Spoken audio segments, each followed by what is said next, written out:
Program jaminan kehilangan pekerjaan batal diluncurkan pada Selasa 22 Februari 2022. Meski begitu, manfaat program ini sudah mulai berjalan. Namun tak sedikit pihak di luar sana yang tak setuju bahkan meragukan bahwa program ini bisa memberikan manfaat pada implementasinya. Kami bahas malam hari ini bersama Nining Elitos, Ketua Konfederasi Kasbi, serta Tajudin Nur Effendi, Pengamat Ketenagakerjaan UGM. Selamat malam Bu Nining dan juga Pak Tajudin. Selamat malam. Selamat malam. Baik, terima kasih sudah bergabung dengan kami. Saya akan ke Bu Nining dulu. Dari teman-teman Serikat Buruh, melihat betul apakah JKP ini bisa memberikan manfaat yang lebih luas lagi dari JHT? Serta apakah yakin bisa ini menjadi jaminan bagi para pekerja untuk mendapatkan pekerjaan, Bu Nining? Iya, jaminan kehilangan pekerjaan ini kan landasannya Undang-Undang Cipta Kerja.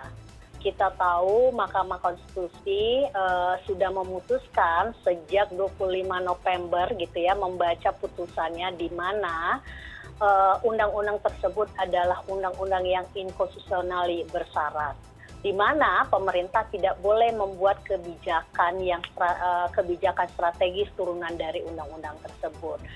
Nah, artinya ketika pemerintah melahirkan Permenaker 02 tahun 2022 tentang jaminan hari tua bisa diambil ketika usia 56 tahun dan kemudian dikaitkan dengan adanya jaminan kehilangan pekerjaan, kita tahu selain undang-undang yang menjadi cacat formil gitu ya, padahal kita lihat saya membaca di dalam Undang-Undang Cipta Kerja itu justru kemudian bentuknya adalah asuransi sosial gitu ya. Ketika asuransi sosial maka tentu berdasarkan kepesertaan orang yang memberikan iuran itu bisa menerima manfaatnya.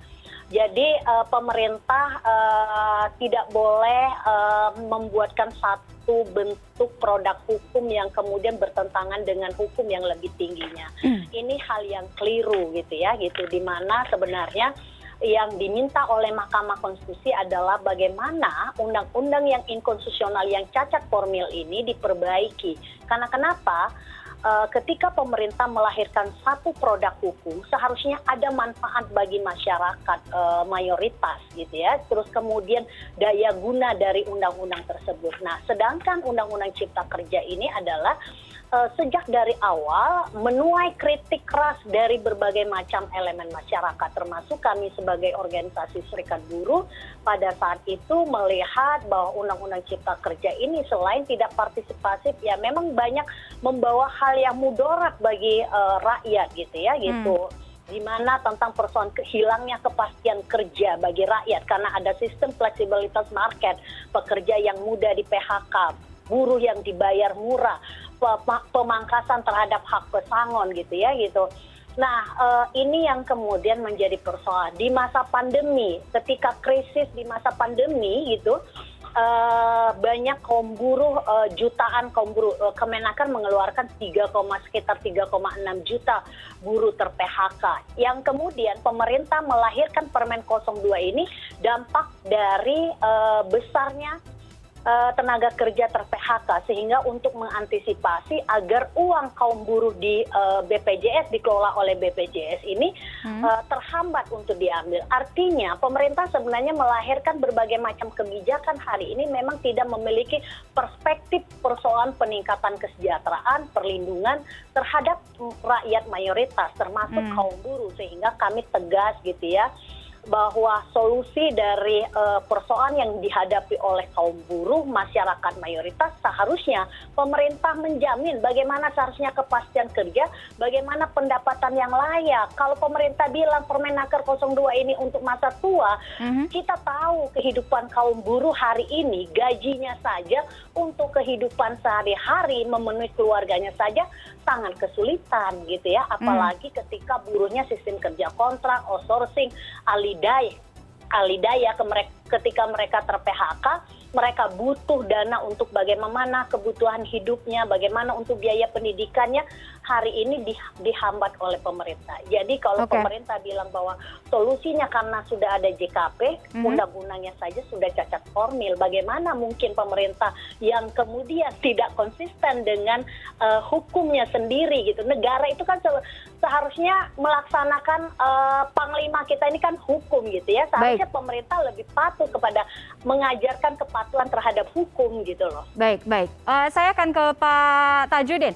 Pak Tajudin, janjinya mungkin manis ya, memberikan keadilan sosial bagi pekerja. Tapi Anda melihat apakah implementasinya ini bisa semanis dengan janjinya? Apalagi kalau tadi Bu Nining sampaikan cacat pada produk hukumnya, kemudian juga tidak memberikan manfaat, melihat banyak sekali inkonsistensi di sana.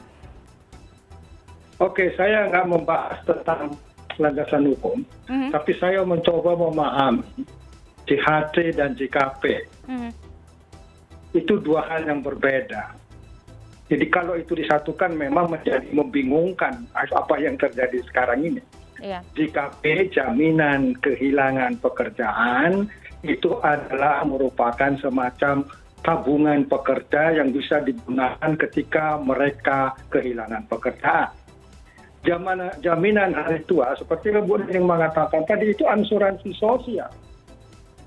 Jadi ini harus jelas dulu mana sih yang mau dilakukan pemerintah, yang JKP apa JHT. Nah saya lihat, saya coba pahami, yang JHT itu keluarnya permennya kan cuma 022222 gitu. Itu sangat singkat sekali, hanya berapa halaman itu.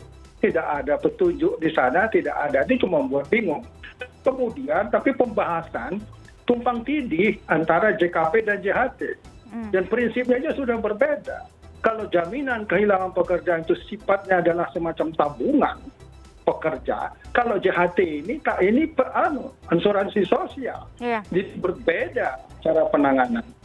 Jadi itu perlu diperjelas dulu dari pemerintah agar kita tidak simpang siur. Karena yang membahas ini kemudian saya lihat itu simpang siur, menyamakan JHT dengan JKP. Sedang dalam saya lihat itu prinsipnya berbeda. JKP itu adalah tabungan pekerja yang akan digunakan ketika mereka kehilangan pekerjaan. JHT ini cenderung mengatakan, kalau saya baca Permen 2222 itu adalah asuransi sosial, jaminan hari tua. Dan kemudian ini saya pikir yang membahas ini tidak membedakan, jadi saya jadinya bingung, ini juga CNN kan JKP, tapi kita bahas JHT, mana yang kita bahas dulu? Ini harus jelas dulu ini, karena ini berbeda sama sekali prinsip-prinsip yang harus dilakukan di situ. Oke, ada bias perbedaan sehingga ini yang kemudian membingungkan ya. Saya ke Bu Nining. Bu Nining, poin yang teman-teman dari buruh meragukan manfaat dari JKP ini apa saja sebenarnya? Iya, kalau kita baca kan gini, dalam sistem jaminan sosial nasional itu ada 5 sebenarnya program. Yang pertama tentang jaminan sosial, jaminan kesehatan, kecelakaan, kematian, dan pensiun, kan gitu. Nah, kemudian di dalam Undang-Undang Cipta Kerja ditambah 1 program, yaitu ada jaminan kehilangan pekerjaan. Nah, di dalam aturan Undang-Undang Cipta Kerja ini diatur orang yang bisa menerima manfaat dari jaminan kehilangan pekerjaan itu adalah orang yang memberikan iuran, artinya ada kepesertaan. Nah, kepesertaannya itu diatur juga di dalam tersebut minimal 12 bulan. Nah, artinya kalau bicara tentang persoalan jaminan sosial, seharusnya saya sangat sepakat ada perspektif yang keliru dibuat oleh pemerintah gitu ya. Mana konsepsi jaminan sosial, mana konsepsi asuransi sosial gitu ya gitu. Di mana di dalam Undang-Undang Cipta Kerja dan Sistem Jaminan Sosial Nasional sebenarnya memang judulnya Sistem Jaminan Sosial Nasional, tapi faktanya dari program itu adalah berdasarkan iuran semua dari uang buruh itu sendiri. Badan Penyelenggara Jaminan Sosial BPJS ini adalah sebagai penyelenggara, pengelola uang dari kaum buruh, kemudian dibuatkan dalam investasi, salah satunya adalah surat utang negara yang kita tahu anggaran BPJS Ketenagakerjaan juga dibuatkan jaminan sebagai surat utang negara, belum lagi dikembangkan untuk kepentingan bisnis. Sebenarnya pemerintah juga banyak menerima manfaat dari uang kaum buruh gitu ya gitu. Nah terus kemudian memang betul JKP ini kan belum bisa dilakukan implementasinya. Kenapa? Undang-Undang Cipta Kerjanya masih menjadi persoalan hari ini. Sudah cacat hukum, apa yang mau dilakukan? Kan jelas di dalam Undang-Undang Cipta Kerja, Undang-Undang Cipta Kerja, undang-undang pemerintah ingin melahirkan satu kebijakan strategis, itu tidak boleh. Sudah ditegaskan oleh Mahkamah Konstitusi. Loh, kenapa kemudian pemerintah memaksa diri gitu loh, padahal sudah dikritik tuh. Tapi kalau kemudian, karena memang gini, kenapa bicara JKP ini ada keterkaitan dengan Permenaker 02? Karena pemerintah selalu bilang gitu ya, kenapa lahirnya Permen 02?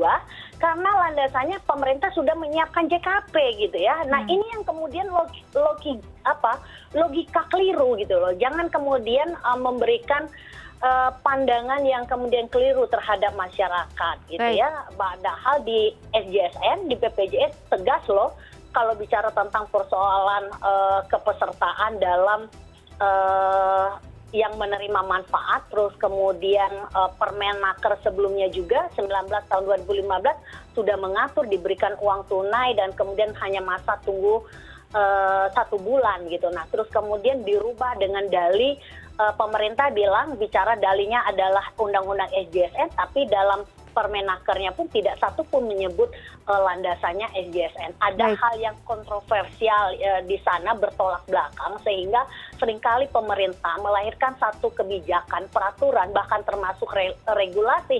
Kenapa sering dikritik dan kemudian menuai akhirnya massa harus turun ke jalan?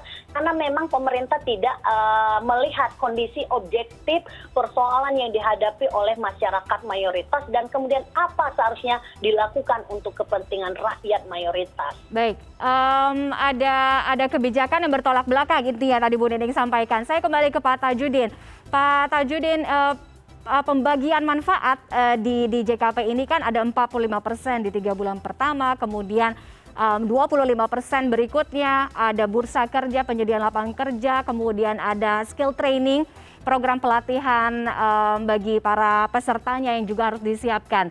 Anda melihat bukankah ini menjadi tambahan beban untuk pemerintah karena itu tadi harus menyediakan bursa kerja, ada pelatihan keterampilan juga yang harus disiapkan. Ya, oke. Kita lihat dulu sumber dana. Sumber dana JKP itu iuran yang dibayarkan pemerintah pusat sebesar 0,22%. Kemudian sumber pendanaan yang merupakan subsidi silang dari jaminan kecelakaan kerja dan jaminan kematian. Itu sumber JKP.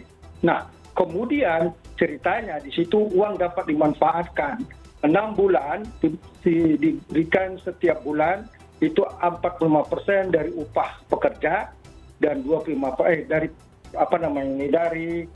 upah 3 bulan yang diberikan kepada pemerintah. Jadi dia bisa mengambil 45% selama 3 bulan berturut-turut, kemudian 25% untuk 3 bulan berikutnya. Itu uang tunai yang diberikan oleh BPJS kepada mereka yang kehilangan pekerjaan. Kemudian katanya ini mendapatkan informasi kerja, bimbingan kerja melalui sistem informasi ketenagakerjaan dan seterusnya. Nah ini overlapping dengan prakerja ini. Manfaat pelatihan kerja ini juga online, offline, melalui LPK dan sebagainya. Ini overlapping dengan prakerja. Kemudian yang dapat JHT ini zamanan hari tua ini, uangnya itu 5,7% upah pekerja buruh. 2% ditanggung pekerja buruh, yang 3,7% ditanggung oleh pemberi kerja atau perusahaan. Jadi ini sebetulnya kalau Mbak Nining bilang uang buruh, tidak semuanya uang buruh kalau kita melihat dari aturan yang ada. Jadi yang dikelola oleh BPJS itu adalah uang-uang yang diambil memang sekitar berapa persen dari JHT, sekitar 2%. Kalau yang di sini sekitar berapa itu? Saya coba hitung itu. Kalau diperhatikan dari tunjangan kehilangan pekerjaan itu 0,1 sampai 1,6. Artinya dari iuran itu memang dikumpulkan oleh BPJS, tapi datangnya dari berbagai sumber itu tadi. JKP itu dari pemerintah saya luruskan dan ya, maksud saya yang sebentar Bu Nining. Sebentar Bu Nining. Kerja dan jaminan kematian. Kalau yang JHT itu sepenuhnya 50,7%. 2% ditanggung pekerja, 3,7% ditanggung pemberi kerja atau perusahaan. Jadi kalau dikatakan melulu uang dari buruh, itu nggak benar juga. Jadi kita harus lihat juga aturannya secara serius. Di situ disebutkan seperti itu. Jadi saya pikir ini harusnya kalau memang mau digabung, itu harus dulu sumber dana dari mana, siapa yang mengelola, bagaimana aturan untuk mengambil dan sebetulnya. Itu harusnya disederhanakan. Kalau namanya tabungan, kalau kita nabung di bank, kita butuh kan gampang sekali ngambilnya. Kalau namanya tabungan, yaitu JKP itu. Kalau yang JHT, ini perlu ada aturan memang, karena asuransi sosial. Jadi ada aturan-aturan yang menurut hemat saya, kalau saya baca dari yang dikeluarkan Permen pemerintah 222 itu nggak ada aturannya sama sekali, sangat umum. Boleh diambil umur 50 tahun, 56 tahun. Nah, kemudian kemarin ada tambahan. Kalau dalam undang-undangnya peraturannya dikeluarkan tidak ada 30% boleh dibuat perumahan, 10% untuk itu. Tapi kalau lihat peraturan yang dikeluarkan, itu sama sekali nggak ada. Baik, silakan diluruskan ya. Tadi yang saya maksud tadi adalah boleh kita baca di pasal 82 nomor 2 tambahan di BPJS gitu ya, tentang persoalan JKP. JKP diselenggarakan secara nasional berdasarkan prinsip asuransi sosial. Di 46C-nya, peserta JKP adalah setiap orang yang membayar iuran. Ingat, yang membayar iuran. 2, JKP diberikan paling banyak 6 bulan upah. Betul, kalau dalam modal awal itu ada yang kontribusi negara, pemerintah gitu ya, gitu, yang disebut dengan sumber pendanaan. Modal awal pemerintah, rekomposisi iuran program jaminan sosial dan atau dana operasional BPJS Ketenagakerjaan. Nah, yang saya maksud tadi adalah ini kan ada 2 hal ya tadi. 1 jaminan kehilangan pekerjaan, 1 bicara tentang BPJS jaminan hari tua Permenaker Permenaker 2 tahun 2002. Kalau bicara tentang pengelolaan anggaran BPJS JHT itu pure anggaran dari kaum buruh dan pengusaha, karena memang 5,7% gitu ya. Nah, yang kita maksud adalah pertama harus dilihat orang yang bisa menerima manfaat dari jaminan kehilangan pekerjaan adalah orang yang memberikan kontribusi iuran. Artinya bagaimana dengan peserta yang hari ini masih banyak orang yang menjadi korban PHK tidak terdaftar menjadi kepesertaan BPJS. Artinya ada diskriminatif di sana, ada persoalan di sana.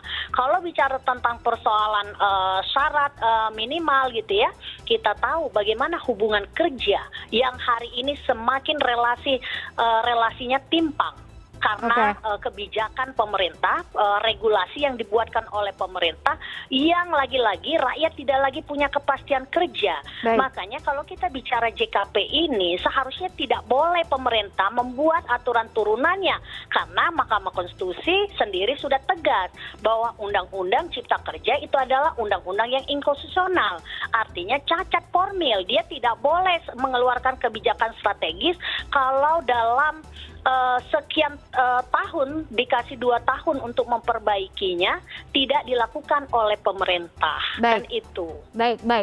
Pak Tajudin, karena ini kan sudah terlanjur jadi polemik ya. Artinya bagaimana menemukan jalan keluar solusi untuk memberikan pemahaman tentunya terkait dengan aturan ini. Kalau saya lebih bagus pemerintah memusatkan perhatian kepada JKP karena itu jangka pendek. Karena sekarang pekerja-pekerja kita memang dalam kesulitan keuangan karena pandemi dan seterusnya. Yang JHT ini kan jangka panjang dan itu banyak kelemahan.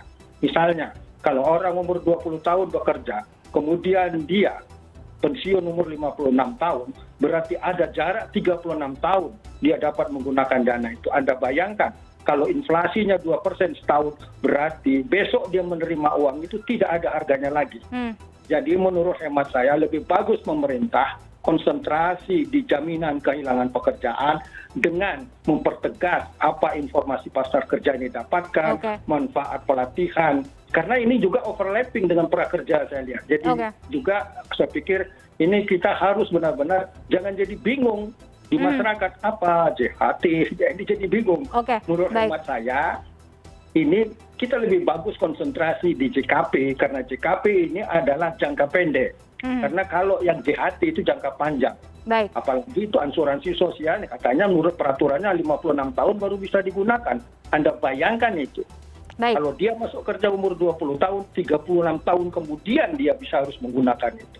Ya. Bagaimana itu nanti kalau terjadi inflasi besar-besaran dan sebagainya, ya berarti uang itu tidak berguna lagi. Yang berguna saat ini menurut hemat saya, karena banyaknya PHK akibat pandemi dan seterusnya, mari kita besarkan JKP ini dengan tentunya membuat juknis yang jelas.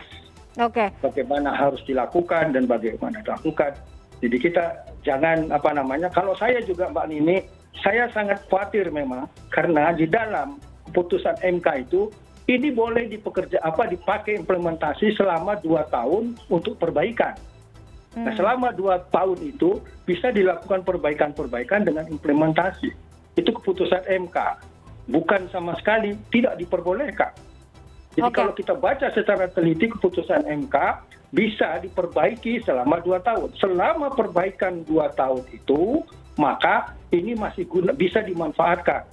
Saya sangat khawatir kalau itu nanti JKP tidak menjadi dijalankan. Saya khawatir karena pemerintah, pekerja kita banyak dalam kesulitan. Jadi JKP yang sangat dibutuhkan dalam waktu dekat ini bersama-sama dengan kartu prakerja, walaupun ini tumpang tindih.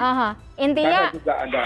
Intinya fokus saja kalau saran supaya jangan tumpang tindih, ya kita lihat JKP ini gimana diterapkan pemerintah dan melihat apa yang dilakukan prakerja supaya jangan ribut di lapangan. Ya. Intinya fokus saja pada JKP khususnya walaupun tadi Pak Tajudin lihat ini masih overlapping, bias, membingungkan, fokus pada JKP membenahi atau memperbaiki pasal-pasal atau poin-poin yang ada di sana. Tapi kita akan lihat hari ini ditunda bukan berarti dibatalkan, apakah nanti ke depannya tetap akan diluncurkan mungkin dengan revisi atau perbaikan, kita akan pantau terus ke depan. Terima kasih Mbak Nini. Sedikit nggak Mbak tentang singkat saja. Dengan durasi kita terbatas. Bagaimana seharusnya pemerintah untuk melakukan pencegahan agar pemutusan hubungan kerja ini semakin tidak terjadi gelembung gitu ya, gitu. Itu yang harus diantisipasi yang terpenting, sehingga pemerintah juga tidak menjadi beban ke depan berkaitan dengan program jaminan kehilangan pekerjaan. Itu yang terpenting sebenarnya. Baik. Nah, persoalannya kenapa pemutusan hubungan kerja semakin terjadi gelembung, karena memang ada surat kebijakan atau peraturan yang dibuatkan oleh pemerintah sehingga membuat kemudahan pemutusan hubungan kerja. Nah, sebenarnya ini kan berangkat dari keresahan pemerintah semakin besarnya terjadi angkatan pemutusan hubungan kerja, semakin banyak orang mengambil anggaran jaminan hari tuanya, sehingga pemerintah melahirkan satu kebijakan Permenaker 02. Itu hal yang keliru sebenarnya. Kita sebenarnya mendesak kepada pemerintah hentikan melahirkan berbagai macam kebijakan yang semakin menyulitkan kaum buruh, dan kami mendesak agar Permen 02 dicabut dan kemudian mengantisipasi gelombang PHK semena-mena dan kemudian banyaknya para pekerja kehilangan pendapatan. Itu yang harus terpenting sebenarnya. Baik, terima kasih Bu Nining Elitos, Ketua Konfederasi Kasbi, dan juga Pak Tajudin Nur Effendi, pengamat ketenagakerjaan UGM, sudah berdiskusi dengan kami malam hari ini. Kita akan pantau perkembangannya seperti apa. Selamat malam, sehat selalu. Selamat malam, sampai